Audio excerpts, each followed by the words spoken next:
Welcome to Fandom Schmandom, the fandom podcast that covers everything you love and more. I'm Sierra Obermark. And I'm Sam Williams, and today we're going into one of our lore galore episodes, which means that we're bringing in an expert to go over this character that we are diving into the galore of their lore. And to do that, we will be giving a big, giant welcome schmelcome to our expert on today's episode. One Mr. Garett Kenneth Fielding. Social security number 341-873442. Lives on Sepulveda Boulevard in Los Angeles. Welcome. That's someone's actual security number, you know. I know. Someone, somewhere. Someone, somewhere. Welcome. Hello. How are you? Thank you for having me. Glad to be on. Oh, thank you for coming. So this is your first time on a Star Wars thing, which means we've got to introduce you properly to everybody. So, how did you come to know and love the Star Wars fandom that we're covering today? That's an interesting question. I have no memory of my first Star Wars exposure. Star Wars has been a fixture in my life for as long as I can remember. It must have been somewhere around 4, 5, or 6 years old. We had the VHS tapes growing up, and it was just a fixture in the household. All right. This is why we have him, everybody. So, he was born into it.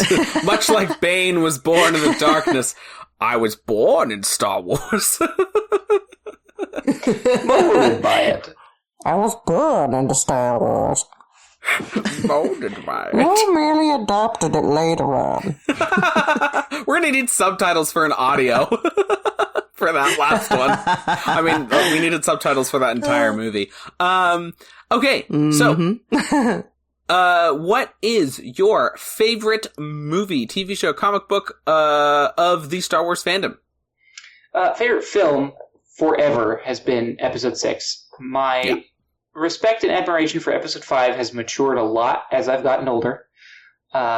And Episode 5 is critically a masterpiece, but I cannot get over the childhood love for Episode 6 that I have. As the triumphant finale, it also has the best space battles, in my opinion. However, in my adult life, that is being competed with by Rogue One. Yeah. We just rewatched it, my wife and I, and at the very end of it, she goes, yeah, that's my favorite Star Wars movie. And I was like, I do not blame you. It's so good. It's really good. It's really good. Sierra's a big hater. It's her least favorite one. It is not. It is not. I like it a lot. It will never be my husband's favorite, though, because he needs lightsabers. Okay, that's fair. It's not a lightsaber one. Having known you for a long time, Garett, since Sierra and I both have known you since college, I thought you were breaking news today, because in the document, you Roman numeraled incorrectly. You have episode 4/R1, and I was like, whoops. Garett changed from Return of the Jedi? That's crazy! I have been trying for years for you to do that. Apologies. There, I just changed it back. Okay, great. Let the record show that in the documents we can always find in the previous versions that you once put episode 4. That is fantastic. What about, do you have any favorite TV shows, comic books, books? Books, I am a huge fan of expanded Star Wars literature, especially the old EU. The Thrawn trilogy has to be my favorite. It is in my opinion, the foundation to all of the expanded literature. I know it wasn't the first, but I think it was the most important in the old EU. When people ask me where do I start with Star Wars books, I always tell them the Thrawn trilogy. It has to be where you start. When episode 7 was announced, but we knew nothing about it, and everybody was speculating that it was going to be the Thrawn trilogy, even though that only takes place like 5 years after Return of the Jedi, Garett was like, no, they shouldn't do that unless they're going to do a page-for-page remake, where it's just what you read on page 1, and then it's exactly what happens on page 2, and those books are like, I don't know, 300, 400 pages each, and it is conventional knowledge that 1 page equals 1 minute of screen time for a script. So for prose that's that dense, we're talking about 1,200 minutes of movie making. Make it a TV show. That's fine. I would have accepted TV media. It was one of Garett's worst days ever when I pointed out to him that the first Thrawn book does refer to the old Clone Wars before Clone Wars was a thing. When the Clone Wars was originally the Sith cloned all the Jedi and then they had to all fight each other, which was Lucas's first like Clone Wars thing. And so I was like, well, you'd have to change that. And Garrett's like, nope. Don't worry about it. Okay, last question here. Of the following, would you rather be a military pilot, a rogue smuggler, a Jedi, a Sith, or a moisture farmer on Tatooine that could be eaten by any of Jabba's Rancors at any point? This is an interesting question, and it kind of depends on how I'm feeling on any given day. Yeah. Also, what books I've been reading most recently. For today, I'm going to go with military pilot. If anyone is looking for more old EU recommendations, the Rogue Squadron series is phenomenal, especially if you're into aviation and aerial combat. It's a great read. So I'm going to go with military pilot for this one. It's very Wedge Antilles heavy. It's great. Which really fleshes out his character. Played by Ewan McGregor's uncle, as it turns out. Mm-hmm. Always a fun fact. Well, welcome, Garett. Is a fun fact, to be honest. That's a delightful fact. I really enjoyed that one. Isn't it great? This may sound sarcastic. I'm positively chuffed by this little tidbit. Did you not know that? Learned. I did not know that. Oh, that's great. Follow-up fact to that is that he told Ewan McGregor not to take the role. Yeah. That's also delightful. It's great. But then he shows up in Rise of Skywalker, so it's all good. It's all fine. There you go. For today's episode, we are not going to be discussing Ewan McGregor. However, closely related, we will be playfully pontificating about everyone's favorite Irish Jedi, Qui-Gon Jin. Yes, Qui-Gon Jin. And without further ado, as Roger Smith says, we shall dive on in. So, the first thing we want to establish is just, when are viewers in general introduced to Qui-Gon Jinn, and how do most of our schmisteners mainly know him? If you are introduced to, the Star Wars series at all, chances are you came across him first, and potentially lastly in Phantom Menace. I'm so excited for you to watch Obi-Wan. Liam Neeson. Yes. Liam Neeson. He is Liam Neeson. Yes. Yeah. So we pick him up in 1999 in Phantom as the Jedi with the green lightsaber. That seems super cool. Heck yeah. So that's that's kind of when we first come across him. A lot of people probably didn't think they'd see him again after that. And but what are kind of like our initial impressions when we first came across this Jedi? What do we think? For viewers in episode 1, the importance of Qui-Gon is a relationship to Obi-Wan, right? Obi-Wan is the character that we are all familiar with if we've seen previous films. So for viewers who are seeing episode 1 with prior knowledge of the original 3 films, Qui-Gon's importance is only a function of his relationship to Obi-Wan. So his role as Obi-Wan's master establishes a degree of importance for us. It's not necessarily Qui-Gon himself, immediately anyway. It's just his relationship to Obi-Wan. I feel like it takes maybe like 10, 15 minutes into the first act of the movie before you're like, the importance is now the character rather than just his relationship. Because, we get the scenes early on with him, dispelling information and wisdom to his apprentice Obi-Wan, and then we see him doing these force moves in that awesome scene where he strikes the saber into the doors before the droidekas show up. And then, they get down on the planet, he talks to Jar Jar, he gets them to go to the city, but by the time we get to him dispelling wisdom to who we think is the Queen, saying, hey, we gotta go, here's the things that we gotta do, and hey, do you want her in the clutches of the Hutts? I think at that point, when he's starting to make those decisions, we've seen how important he is just as a character. Well, he's established as an authority figure quite early on, right? Super early. In the very first scene with he and Obi-Wan in the room waiting for the Neimoidian delegation, he is immediately an authority figure to Obi-Wan. He is telling Obi-Wan, like, stop focusing on anything that's not here and now in the moment. Right. And throughout the earliest I have a bad feeling. Yes. Throughout the entire introductory sequence, he's established as what I will consider a badass, right? Like, not only is he this authority figure to Obi-Wan, he's very much an authority mentor figure, but he's also got this very warrior monk streak going with the combat that happens on that initial Trade Federation ship. So his warrior monk figure is established very early on. Yeah. The hair setup, the makeup, the way that the robes flow, that moment of peace and tranquility that he has that John Williams plays up before he stabs into the door, all of that really justifies what his character is going to be later on. I think for me, my initial impressions about him coming out of that movie were like, I want this man to be my dad. Like, he seems so caring and insightful and peaceful, you know? And that really struck home with me. He seems, and we talk about this a little bit in our Fandom pod, he seems like the guy that Anakin should have at the end, right? He's the dad that Anakin needs, not the brother that he's going to get. And so my initial impressions were like, wow, what an awesome character and what a horrible death. Like, there's two people that really stick out to me from childhood that I was like really affected by their deaths in literature in some way, shape, or form, or in film. And it was Liam Neeson's Obi-Wan and Sirius Black, both these Qui-Gon. father figures that were, Qui-Gon, of course. Not Liam Neeson himself. He's still alive and kicking as of this recording. Well, you said Obi-Wan. Oh, well, aren't I a fool? Qui-Gon.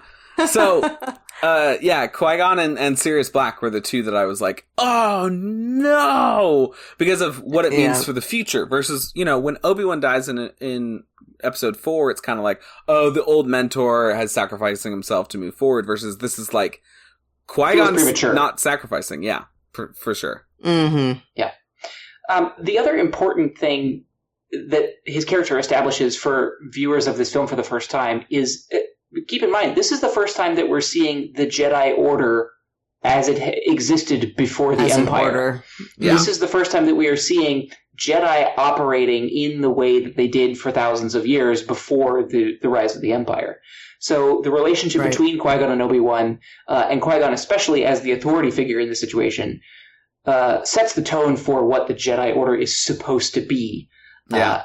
Because all we had prior to this is descriptions of it from Obi-Wan as sort of this loosely organized religious / paramilitary organization. But this is our first portrayal of this is what the Jedi are supposed to be. Yeah. No, absolutely. Sierra, what were your first impressions? My first impressions, I mean, it was a lot of just very, like, he's just, the way that he's portrayed is so impactful in the way that he has the calm and composure that you'd kind of anticipate, and yet also that strength in battle, which I think definitely, as you're being introduced to the Jedi kind of in their true form, I'd say he's just such a great example of kind of what a Jedi should be from kind of at this point, when the film started, almost like Jedi of lore, essentially. Yeah. And so he's a very good example of kind of like what you would have hoped the Jedi would be. And, I think for me personally, that was very impactful. And then also just, his death just, I think, really shocking. I remember being surprised by it. I definitely did not see it coming. It is surprising. Especially since we were 7-ish at the time. And, I think trying to remember if I ended up watching it a little bit late, because some of my first memories of of Phantom Menace are with my brother, and he wasn't around until a couple years after that. But I know that we would fight over who was Qui-Gon when we would do fake lightsaber battles. So, that kind of explains it a little bit, I would say. So that was, kind of my initial impression is just like, wow, he is so cool, and just really upset, definitely, by his death. Yeah. And I think kind of leading into our next little topic of how important is he personally to us, I found him very important in the way that he, just kind of what I was saying before, like, informs the way that the Jedi are. Yeah. Because especially in Phantom, you see other Jedi, but not necessarily in action, not doing much besides sitting in a room and chatting with hollows, or testing small children on their ability to see a fighter. A cup. A ship. Another ship. So I think, I think he's pretty important to me in terms of just when I think of a Jedi, what I think of. I agree. What's really fascinating to me is Qui-Gon is the harbinger of like showing the cracks in the Jedi Order. You have to. George Lucas is trying to establish like, okay, we're getting close to when the Empire is created.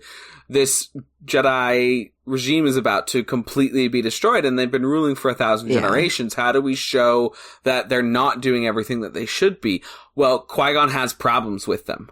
But also here's Qui-Gon as the arrow of where the Jedi should be, right? And it's certainly where Luke goes and becomes when he in the Legends expanded universe. He's much more lenient and not as strict, and a little bit more of like go with the flow of the Force rather than like here are these stringent things and tasks and ways that you have to be. But also he's this exemplification of being a peaceful warrior, as we've been saying. He is a man that, and he shows the impact, the disruptive impact of doing good, of what the Jedi are there to do. Because his entire time that he's walking around, it's total disruption to everybody. It's disruption to the Trade Federation, disruption to the Gungans, it's disruption to the Naboo, it's disruption to Watto, it's disruption to the Sith's plans, it's disruption to Coruscant, and it's just like, it's one dude really for most of the movie. Because Obi-Wan is kind of, hey, we really like this Liam Neeson dude, let's just have him be the movie. for the entire second act. Obi-Wan is kind of a tag-along in this film. Yeah, he really is. Yes. And so just stay with the ship. Yeah. Okay. I mean, the all of Tatooine, Obi-Wan is not there. No. Yeah, exactly. And Sierra and I talk about this. He's given like one order: don't let them send any transmissions. And so Obi-Wan then says, "Don't send any transmissions," and they're immediately like, "Send a transmission." Yeah. So he doesn't really do his job either. Anyways, he shows that disruptive power of doing good and what the Jedi are there for and the power that they have with them. And he also he shows this great equilibrium between like having inner peace and also being willing to fight at a moment's notice. Cause it's not like he's like peace only ever. As soon as Maul comes over, lightsaber out. As soon as Maul makes another appearance, he's shredding his robes going, we'll handle this. Like there's no even question about it. He will fight at a moment's notice, but he will also attempt to be the peaceful diplomat whenever possible. And I find him incredibly impressive. Yeah, Liam Neeson actually, when he is talking about his character, describing the character, he has this quote where he describes Qui-Gon. He's almost like a monk, an old-time warrior who is wise and quite philosophical, yet very skilled in martial arts. He has incredible confidence as well as a magical quality that enables him to see into the future. He's not really a rebel, but he has his own code, which I think speaks to exactly what you're talking about of being that disruptive influence for good. Yeah, absolutely. And so now we'll head speaking of who he is, into the who category. Moving from the when category to the who category. Who is Qui-Gon Jinn? What defines him? What makes him tick? What's likable and dislikable about Master Jinn? So the basics of Qui-Gon. A Jedi Knight, master of apprentice Obi-Wan Kenobi. He was found late for a Jedi at age 5, which does seem to be a trend amongst this group of masters and apprentices and lineage, because Obi-Wan was found at 3 and Anakin's found at 9. So we're on a really good track as far as the Jedi locating them are concerned. This is the first of our major discrepancies with canon and old expanded universe content, because in old expanded universe content, Qui-Gon is discovered as Force sensitive within 6 months of his birth. So this is for all of our listeners out there. This is the first of many discrepancies between old expanded universe content and new canon content. I like this lineage though of like late find troublemakers. Like Dooku, I think is found regularly, but like 5, 3, 10, 19, and then like then we know Luke in canon tries to train Grogu, who's 50. Like, anyways, go ahead. Yeah, and if we're even including Duke or another apprentice who was along with Qui-Gon, we also have Rael, who I believe was also found late, somewhere around 5 or so as well. So, or maybe even later than that. I can't quite remember. We knew that he had memories of his home, and that caused Rael problems. Yeah, certainly. Exactly. Yeah. So, which is pretty interesting. But Qui-Gon's master was Count Dooku, which is also pretty fascinating with that kind of, I guess, Jedi genealogy. Mm-hmm. If I may call it that. You may. But it's genealogy with a J. Exactly. Such a stupid joke, I'm sorry. It's a terrible joke, but I love it.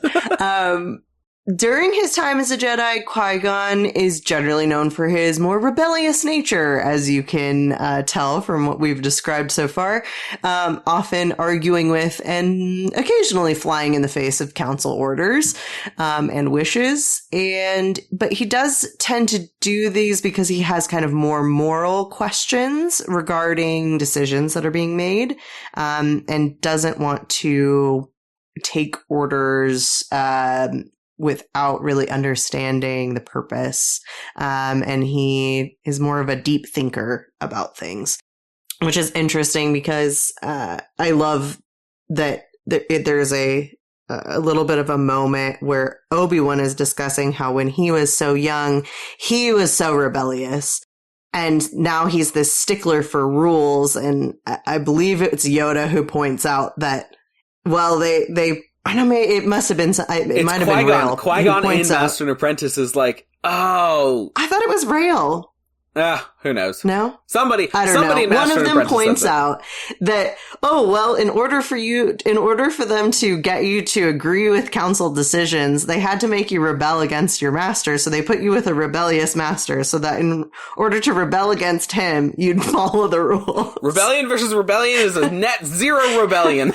Exactly. Which I think is so funny. Which is pretty great.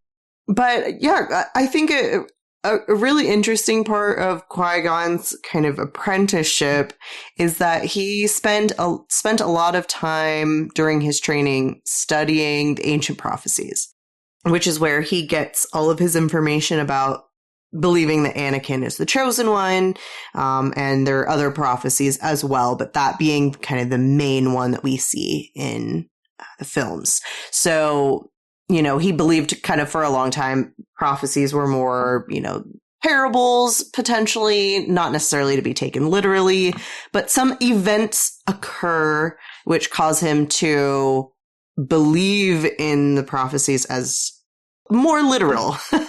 Maybe not completely literal, but definitely closer to literal than theoretical.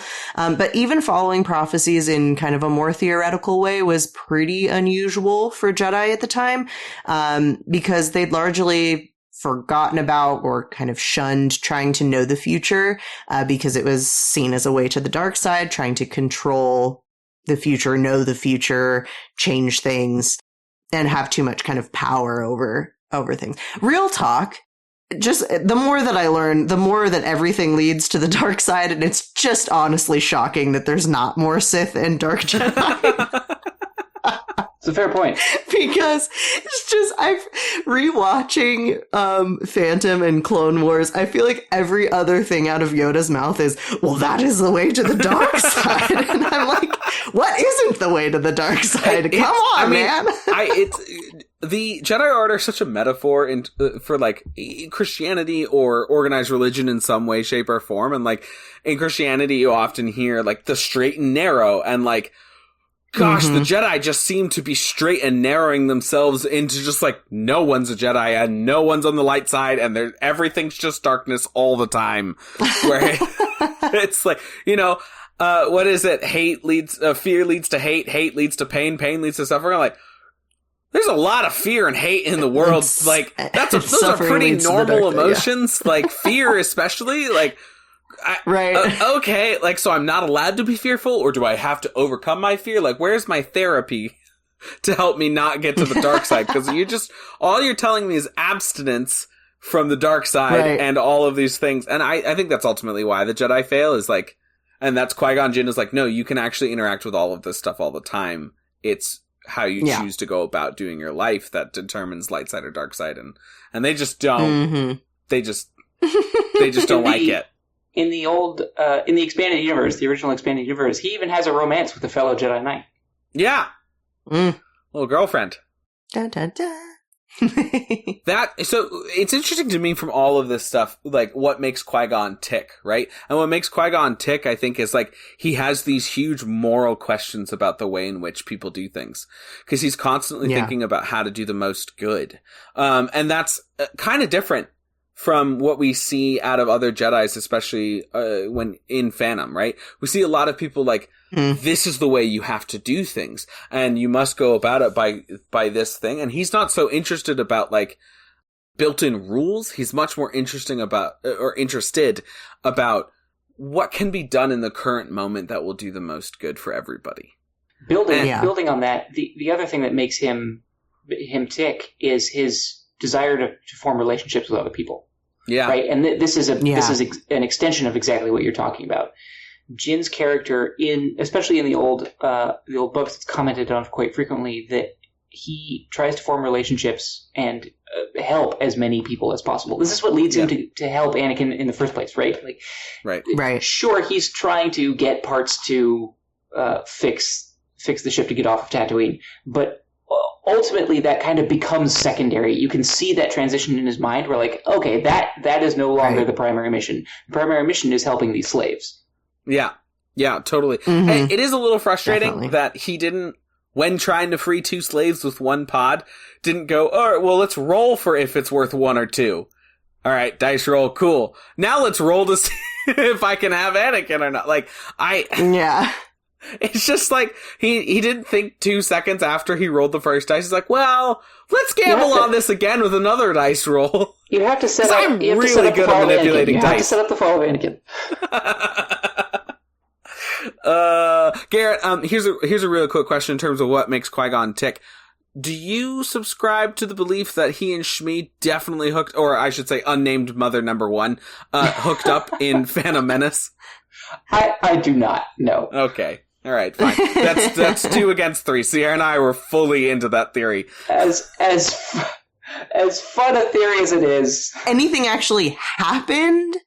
I just think that potentially there was interest. If they spent a lot more time on the planet, something would have happened. Okay, fine. Is more my theory. I don't think anything actually sparks were flying for Sierra. It's a fun ship. It's a fun ship. Yeah. Highly speculative, but a fun ship. Yes. We call as the best ships are. We called her unnamed mother number 1 the entire time during that film because she doesn't have a name until Attack of the Clones. Yeah. Anyways, fascinating here for me. Dooku's tutelage is what brings Qui-Gon to the prophecies. So, we have Qui-Gon who, by the time we get to Phantom Menace, he's ready to accept that the prophecies are real, that they might be literal, and that this boy might be the literal incarnation of the Chosen One prophecy. The reason why he's there in the first place is he runs into the prophecies, and Dooku kind of takes him under his wing. And at first Dooku is basically like, hey, no, don't go anywhere close to these. And Qui-Gon eventually realizes that it's like, okay, it's not learning about the prophecies that's the path to the dark side. It's the feeling of I want to control the future by knowing the prophecies that leads to the dark side, which is a much more nuanced approach than we really see any of the council take in the movies.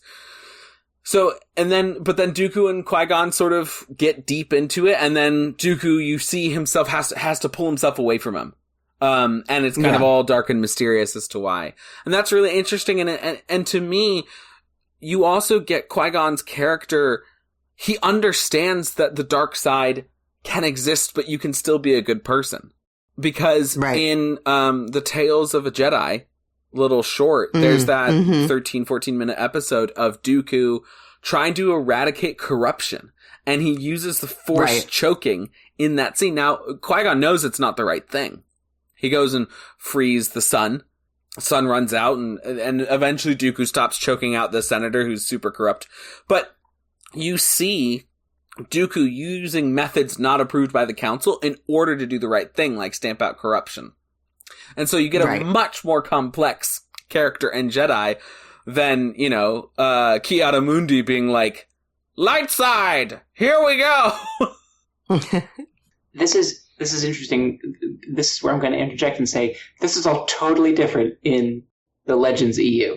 Yeah. The entire relationship with Count Dooku is very different. Their meeting and origin is very different.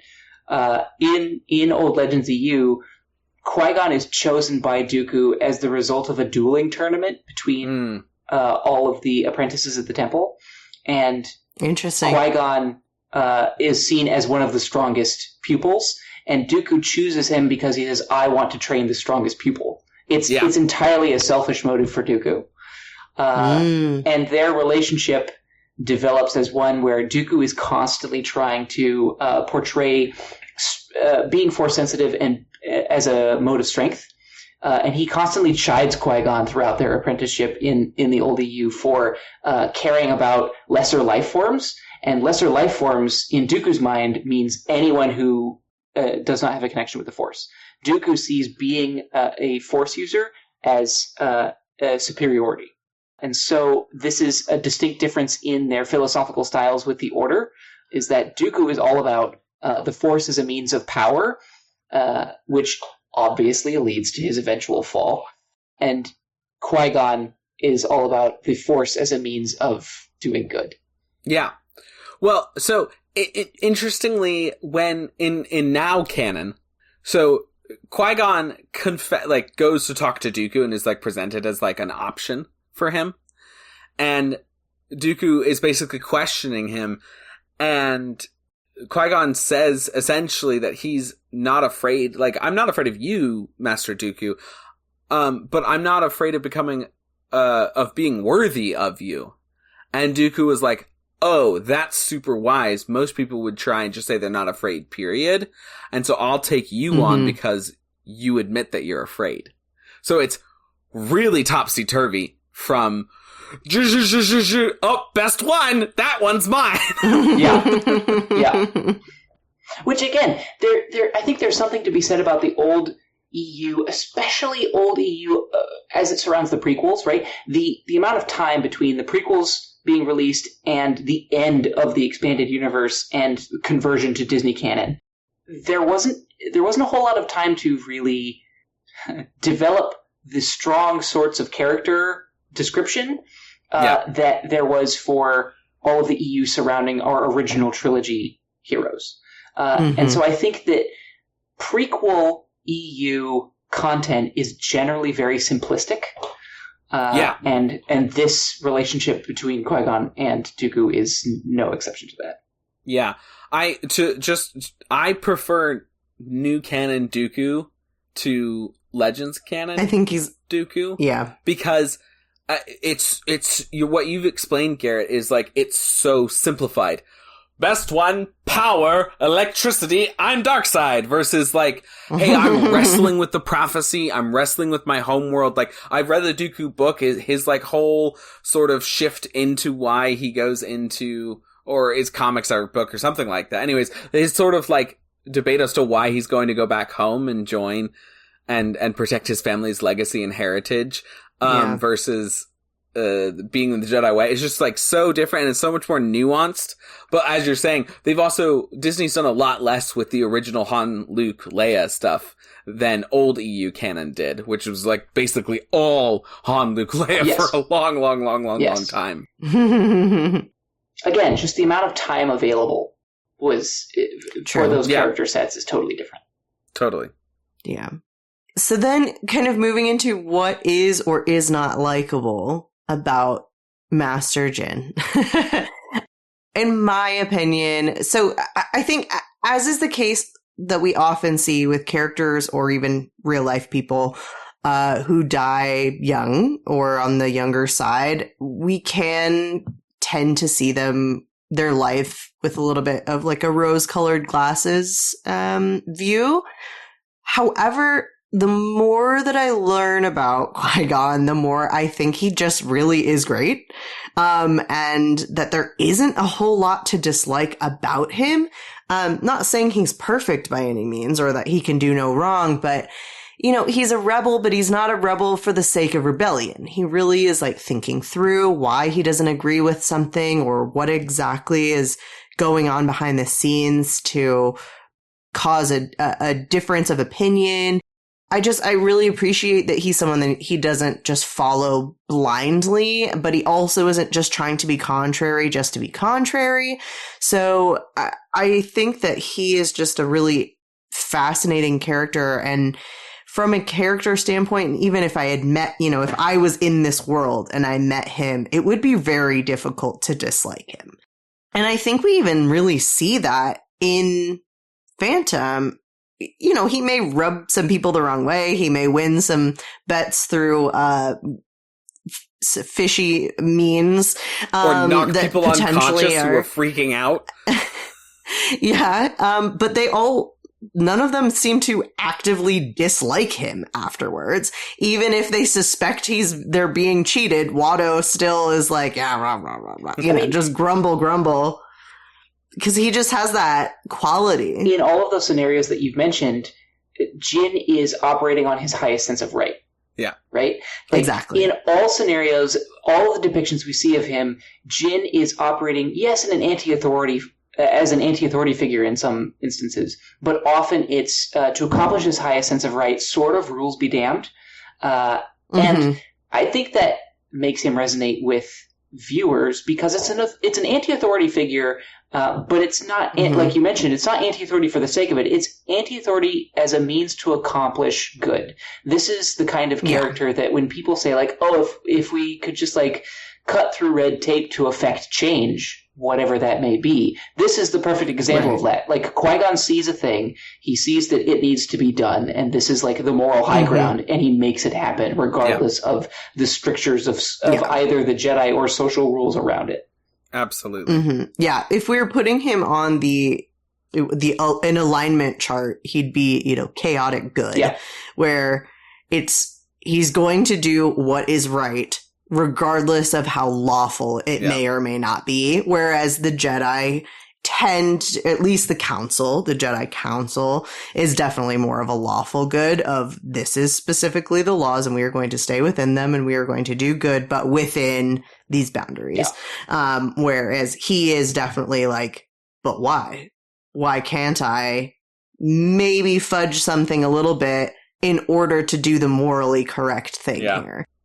Well, and he's also like, some of your rules stand in the way of goodness, and we should forsake them, even though it might be risky, because you're doing more harm than good by having these rules there. Yeah, definitely. The next thing, we've kind of touched on this a little bit, but it's the what category, as in what extra material exists about Qui-Gon outside of Phantom Menace. We've touched on it a little bit, but we kind of want to dive a little bit deeper and also find out what does that material do to shape our understanding of this Jedi Master. So folks who have looked further into Qui-Gon can find his existence earlier in the timeline. Novels such as Master and Apprentice, which if you have heard some of our other episodes, you've heard us talk about this already and how much we love it. And in this one, we've already discussed it. Seriously, you can go read it. So we'll pause. Just pause this right now. We'll wait for you. Okay. Are you back? Did you read it? Great. Okay. Now, how great was it? It was great. It's a great book. It's like one of the best EU expansions on canon right now. It's a really, really fun book. Yes, we will attempt again not to spoiler anything. Obviously, it is pre Phantom Menace, so there's not too much that can be spoiled. Obi-Wan and Qui-Gon both alive. Turns out.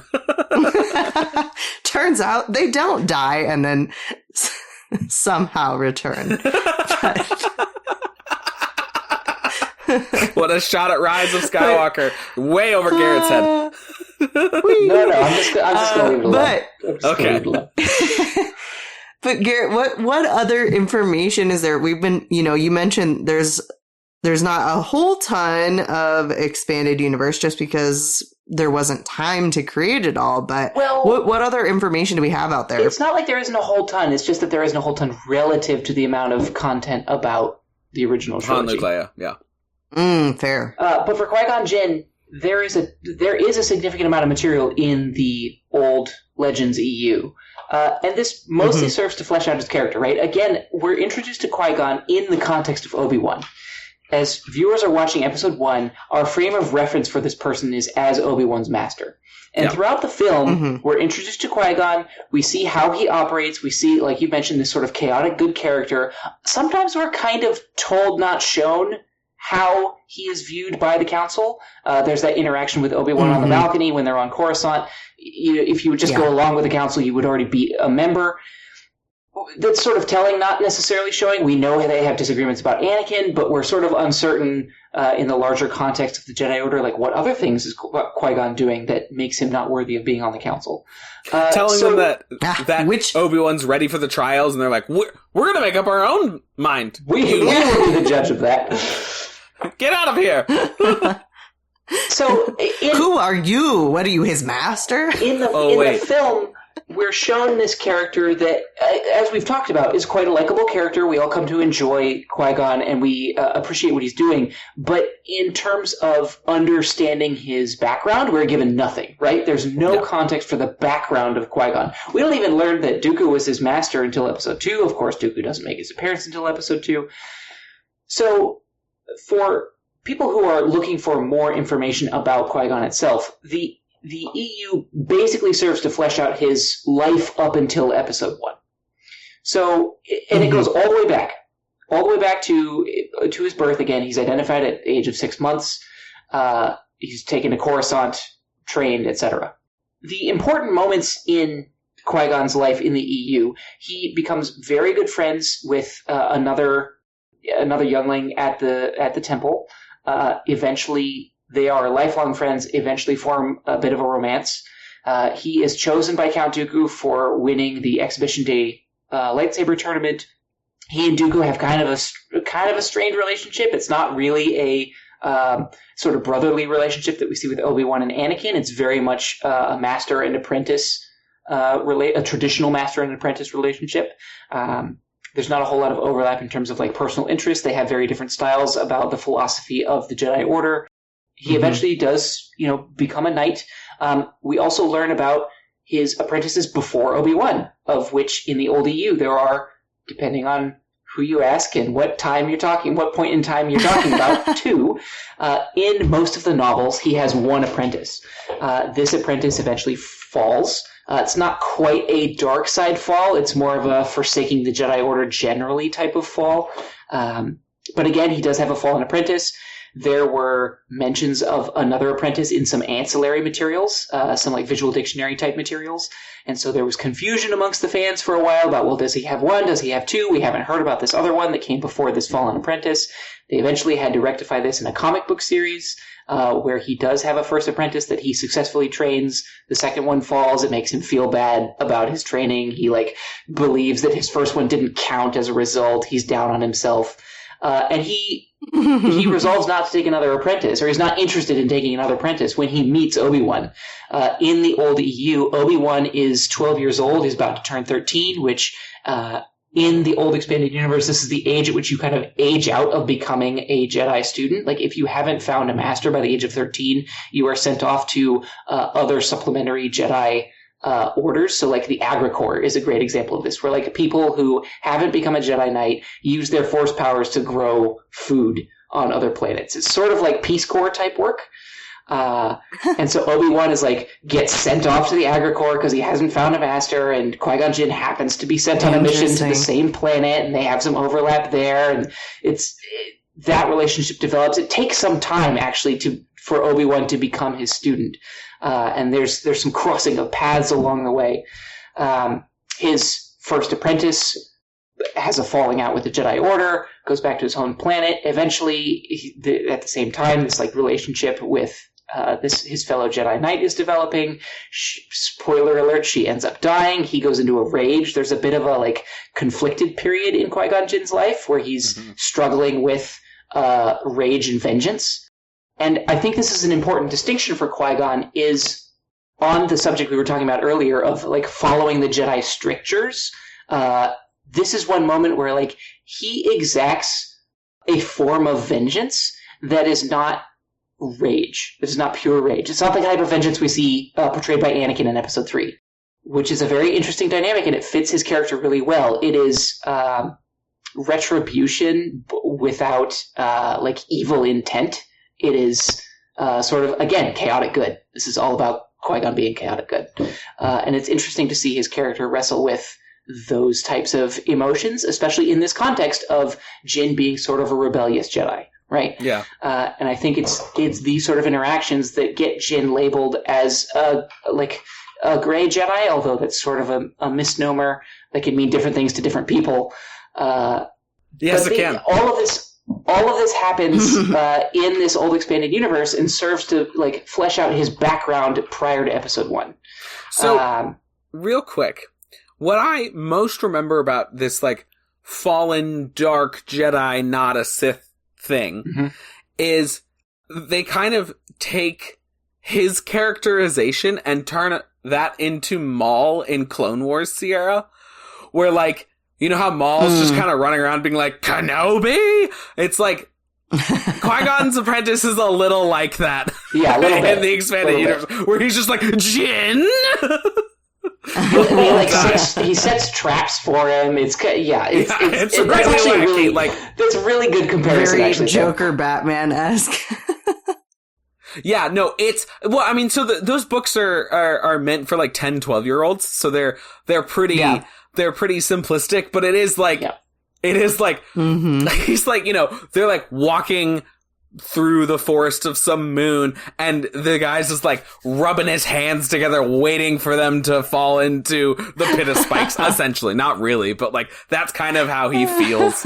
It's a little wacky, but it when you pair into those what we were talking about for Phantom Menace, when I was the trilogy. I don't have a qualm with any of the big points. If you're looking at just the big points of Qui-Gon's life, it's actually really fascinating, what happens. Here, I want to clear up something, Garrett, because a lot of people say, okay, Qui-Gon was married in the Legends universe, and your answer to that is? I may be missing something. My understanding is no. Yeah, same. That's my best reading, too, is that he was in a romantic relationship that the Council disapproved of, but he was never actually formally married. That's my understanding. Cool. But, and so in New Canon, they do have him have a little bit of a romance, but I really liked this particular old canon romance because it was showing how the Jedi do not have to be this one way, right? This sort of this is the way Mandalorian thing, where it's Jedi can never marry. Well, Qui-Gon wasn't married, but he was in a relationship in as much that was kind of the way it was. Like, Obi-Wan, and they borrow this for Obi-Wan and Satine, right? Which I don't love as much for Clone Wars, because when they do it for Qui-Gon on the old EU, it's to sort of give you a hint of, oh man, Qui-Gon could have really helped Anakin with this whole Padme situation. Yeah.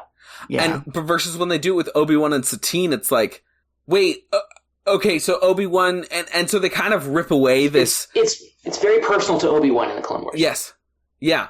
And for Obi-Wan, it doesn't do the same thing, which is like, we get this notion of like, Qui-Gon could have been so much better because of all of these things in his past that we're now learning about, versus when you do it with Obi-Wan, it's kind of like this wild revelation of like, oh, if only you guys had talked a little bit more like brothers, like you guys weren't as close as we thought you were, like what were you doing, Obi-Wan? It creates all of these different questions about how Obi-Wan is messed up versus the questions of why Qui-Gon could be great if he had managed to stay alive. Yeah, I totally agree. And Qui-Gon's relationship is also interesting because it forms as the result of a lifelong friendship, right? These are two pupils at the same age who go through their entire lives through the training in the Jedi Order together. They are very close the entire time. And that is, I think, interesting because it's a intra-Jedi relationship, as opposed to Obi-Wan and Satine, which is, a Jedi and someone outside the Order. And so it's a very interesting take on the attachment rules, right? Because it's two people who have the same perspective. It's not someone trying to convince someone away from their teachings. Yeah. It's two people who have been brought up the same way and have the same perspective. And so that's a unique play on that. And mirrors a little bit more with Padme, because Padme is much more on the side of like, no, we can't. There are all these things getting in the way of us. Versus Satine is like, hey, Obi, what if you just weren't a Jedi? Although with Padme, it almost feels more logistically problematic than. Well, yeah, she's very Leia in that regard, where she's like, where Anakin could have essentially said like, I don't have time to take this up with the committee, and Padme would be like, I am not a committee. Wait, I kind of am. Yeah. So I really like all this like EU information for current kind of, current canon, Disney canon, whatever we want to be calling it. I think that kind of one of the more interesting relationships that we see develop in some of that content is Qui-Gon's relationship with Rael Averross, who is another one of Dooku's apprentices prior to Qui-Gon. And he pops up kind of through Qui-Gon's training and history to kind of fill in the gaps a little bit of where Dooku is, because Dooku is definitely more of that stoic character and very kind of more statuesque in his, this is what I'm teaching you and this is the rules, and very like law abiding in terms of this is what I need to teach you, this is what I need to impart, and this is how you should learn it because this is how I'm teaching. Whereas Rael kind of comes in at these pivotal moments, specifically like Qui-Gon's first battle moment and other significant times, and is a little bit more the rogue figure to come in and give a little bit more. Yes, it's okay to feel terrified right now. You're about to go into your first battle. You should feel terrified, but we're going to make it through. Yeah. And this is how you do that, and work more on the emotional side of things. And they have a very interesting kind of back and forth. And he's almost kind of like a little bit of a second minor mentor to Qui-Gon, which is pretty interesting.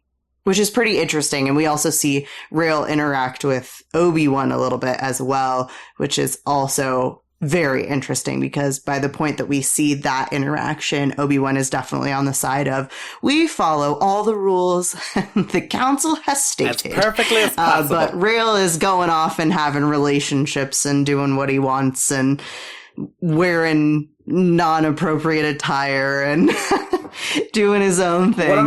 One of the most interesting things about Rail, Garrett, is that early on, they're like, "Hey, are you having relations with people?" And he's like, "The Jedi forbid me from having attachments." And it's just kind of like, wow, that is not what they mean, my dude. He is not following the intent of the law. He's following it to the letter. Yeah, for real. Yeah. All right, so we're going to move now into the how category, and we've talked a lot about this already, so we're going to limit the scope a little bit. But how does this extra material, this Legends mainly, because there's so little current sort of extra canon from Disney, how does the Legends change our perspective of this character, specifically around Obi-Wan and Qui-Gon's relationship? I think this is true of both the old Legends EU and the canon EU. The films give us this character that I think we all want more of. Right, we're presented with this character, and everyone is left. Again, he dies at the end of the film. He's just gone. We're not going to see him again in film, and so we are all left with this feeling of I want more of this character. Yeah. The expanded content, whichever EU is your preference, they all serve to give us more of that Qui-Gon Jinn that we all want. And a lot of it is foundational and historical, right? Origin story, that sort of thing. Prior apprentices, whatever you prefer. But fundamentally, what all of this EU content gives us is more of this roguish Jedi that we all kind of agree with and we don't know why. Right? We're all sort of drawn to him. We all want him. We're all cheering for him. We all agree with his decisions, even though there are like Jedi rules about all of these things, and we're all kind of okay with him breaking them. That I think it gives us more of those moments of like, yes, I feel rebellious myself in supporting this person. Absolutely. Well stated. Also, really quickly, this is sort of irrelevant, but when we were talking about relationships, there's a really interesting quote about that Jinn is talking to Kenobi, because Jinn had this relationship in the old EU, and in the old EU, Kenobi has some girlfriends or whatever. And Jinn talks about attachment and the Jedi Order, and he specifically says, "I didn't get a chance to examine my decision to see the pitfalls and its faults. I do not know what would have happened if Tal had lived. We might have decided to put our great love aside. We might have left the Jedi Order. I do not know. I will never know. And I live with the heartbreak of losing her. But I am living, Obi-Wan. I continue to walk the Jedi path. What I'm saying to you is that once in a great while, we have a chance to look at ourselves and make a choice that will define us. You have that choice. It is ahead of you. Do not make it in haste. Use your head as well as your heart. Remember that you have chosen a life that includes personal sacrifice. This is the greatest sacrifice you can give."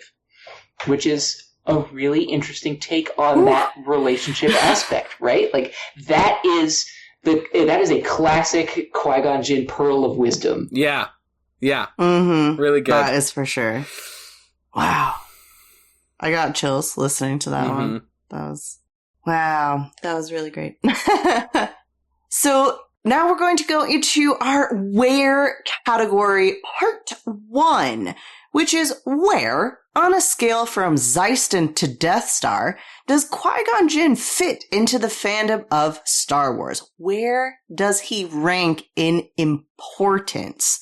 Sam, okay. Do you want to give us a little So info on I this? made a very arbitrary list because I love arbitrary list games on podcasts. So I'm going to walk us through this, and we'll clip this for social media as well, and we'll put it on a pinned thing so that everybody can go back and listen to it when we're in our Star Wars season. So we have a list of super arbitrary starship categories from Star Wars.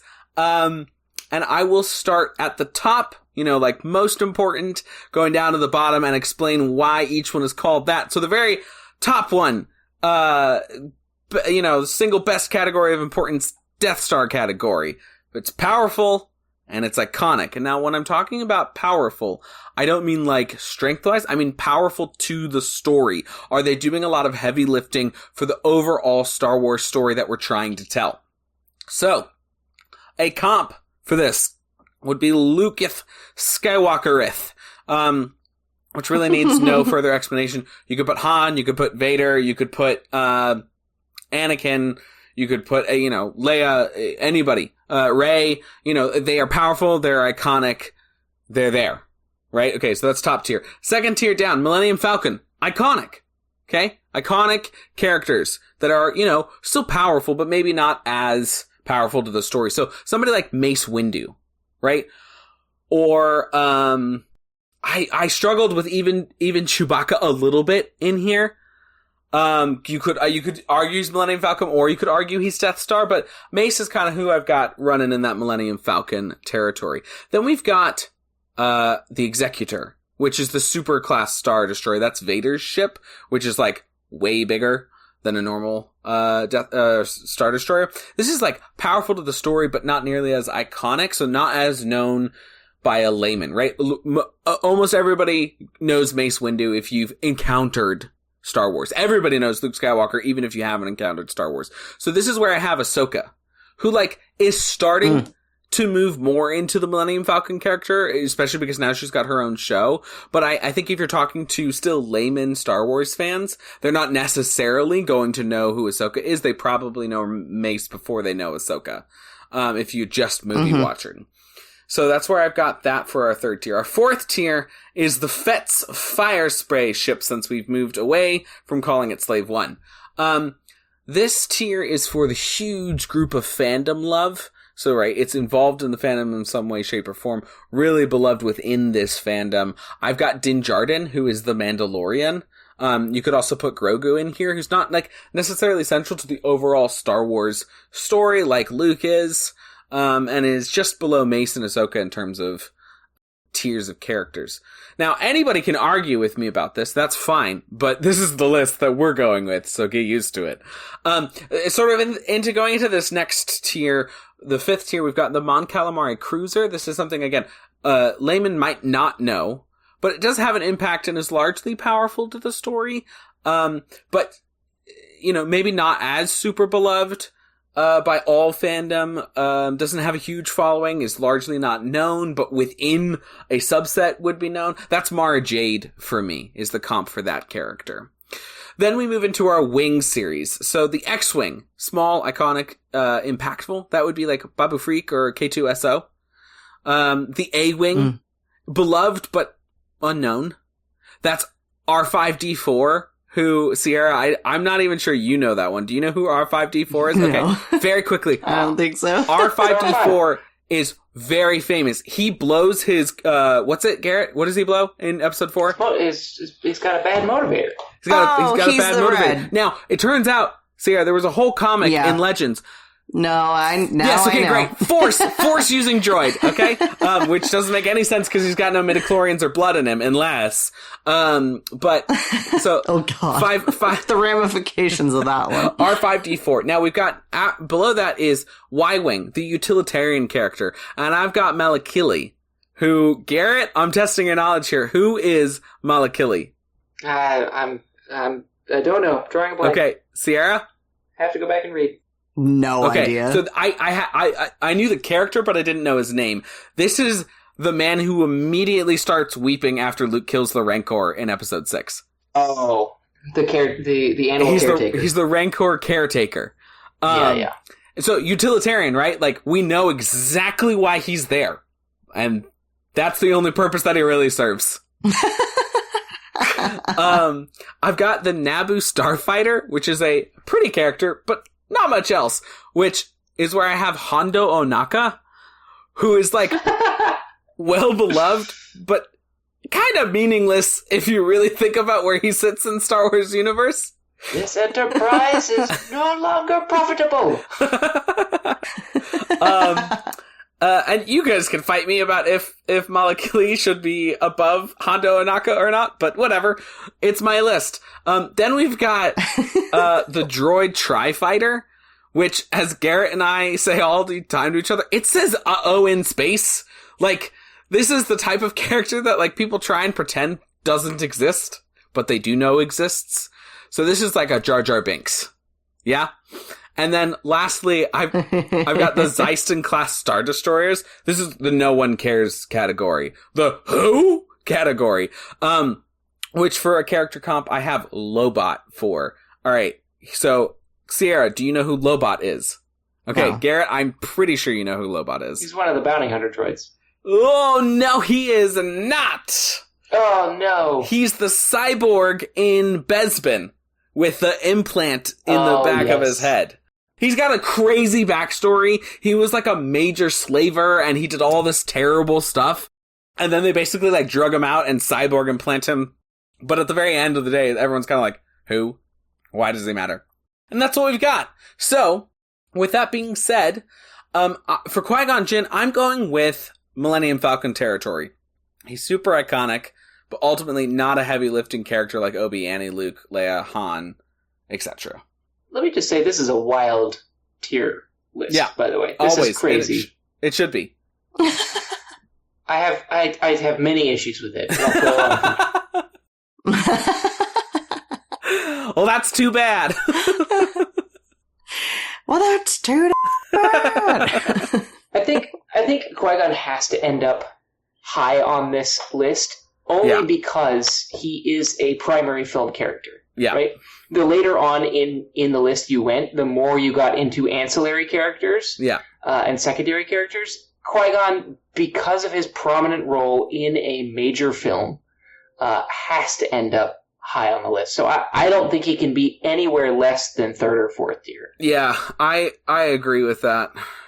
I have him in Millennium Falcon. It's just the second tier. What was after Falcon? We've got the Executor, powerful but not as iconic. That's Ahsoka. And then the Fett's Fire Spray ship, which is a huge fandom love and involved in the fandom, but ultimately not as big of a deal. No, he's more important than both of those. I think he's Millennium Falcon. And it's one of the reasons is he's in one of the biggest what ifs about Star Wars, period. Which is one of the reasons why I think he's Millennium Falcon is like, because that what if of Qui-Gon instead of Obi is huge. Yeah. Sierra, what about you? Yeah, I agree. He is definitely in the Millennium Falcon category. He's too important not to include, but because he dies, he doesn't make it into the top tier. Yeah. Because he's just not around enough to make that happen, but he's way too iconic to not be up there.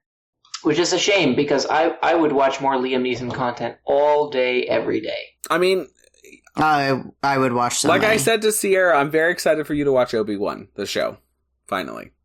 So, with that, we're going to move into the Where category part 2. Where does Star Wars fandom go with Qui-Gon now? Which I think is a very quick conversation. They can only go backwards. And I hope they only go backwards. No. I hope they only somehow go backwards.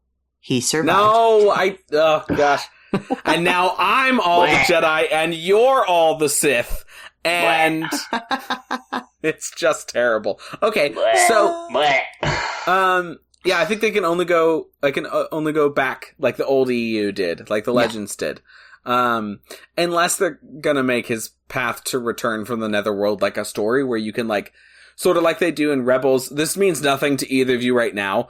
But for the listeners, there's an episode called The World Between Worlds, and unless he makes an appearance there, I think we're just backfilling, which is my hope. I really cannot stand franchises that death doesn't mean anything. So like the MCU is like bonkers to me at points. And so we started to sort it out with cloning for Palpatine in Rise of Skywalker, but like, I don't like that he's dead, but he needs to stay dead for me. Yeah, I agree. Yeah. Force Ghost stuff is totally fine. Totally fine with that. Yeah. Yeah, don't go pulling a Maul. That's my exception. Kenobi! As great as that character turned out, yes. I think that's why he's my exception. The fact that it happened to begin with is just... Anyway, don't pull that with Qui-Gon. The initial sort of jump into that was rough, certainly. When we got to season 7 and he has that iconic scene with Ahsoka, I was like totally bought in. And the fact that it was originally a George Lucas idea where he was like, no, he's going to be the major villain of the sequel trilogy. I'm like, okay, I can get down with, but I still, to Garrett's point, I don't like it. In half. Cut it in half. But his anger kept him alive. Oh, give me a break. It's fine. I love Sam Witwicky, so I'm grateful that he's there. Yeah. Yes. Yeah, no, so I think for Qui-Gon, specifically, I just want to see him as apprentice to Dooku. I think filling in that relationship would be fascinating. So that's the section specifically that I would want more about with him. Which that Tale of a Jedi episode is just like, oh my gosh, give me more. So good. Seriously, no, I watched it and I immediately was like, but is there another one? I was like, there's another Dooku episode, but I don't think Qui-Gon's in this one. No! Yeah. If you have 12 minutes to spare, Tales of the Jedi, Episode 3, Justice. So powerful. There's so much packed into those 12 minutes. There's a lot to unpack, certainly. There's really not a lot of dialogue in that 12 minutes either. It is very quiet and wow. Yeah. Like, yeah. So much is revealed. Absolutely. In 12 minutes. It's incredible. 100%. Today's public service announcement is from the Lightsaber Glove Holster. Are you tired of losing your grip on your lightsaber? Get yourself the Lightsaber Glove Holster. Secure your grip on the weapon that is your life. Uncanny plot holes will be a thing of the past with the Lightsaber Glove Holster. Dozens of satisfied customers. O.W. Kenobi writes, despite being a trained Jedi, I always was dropping my lightsaber when it was most dramatically effective. Thanks, Lightsaber Glove Holster. Get yourself one today. The fact that this is like a day television commercial is just so wonderful. Well done, Garett. Amazing. A huge thank you to you, our expert, one Mr. Garett Fielding. Yes! For all your contributions today. Thank you. Happy to be here. It was delightful to have you. And we'll have you back soon. We've got a couple of more lore galores for this prequel season of Star Wars. Thank you, listeners, for listening to this episode of Fandom Schmandom. If you'd like to discuss this episode or any other episode we've done, please hit us up on our social media channels. You can find us on TikTok and Instagram at Fandom Schmandom Pod and on X at Fandom_Schmandom. Please don't forget to rate and review us if you liked the episode. It really helps with the algorithm placing us in other like-minded schmisseners lists out there. And also please visit our Patreon. And with that, we're out, y'all. Don't forget to tip your profits. And fare thee well. Fandom Schmandom was created by Sam Williams and Sierra Obermark. The show is produced by Aurelia Lieb. The editor is Brittany Fisher. The music is by Jeremiah Alves.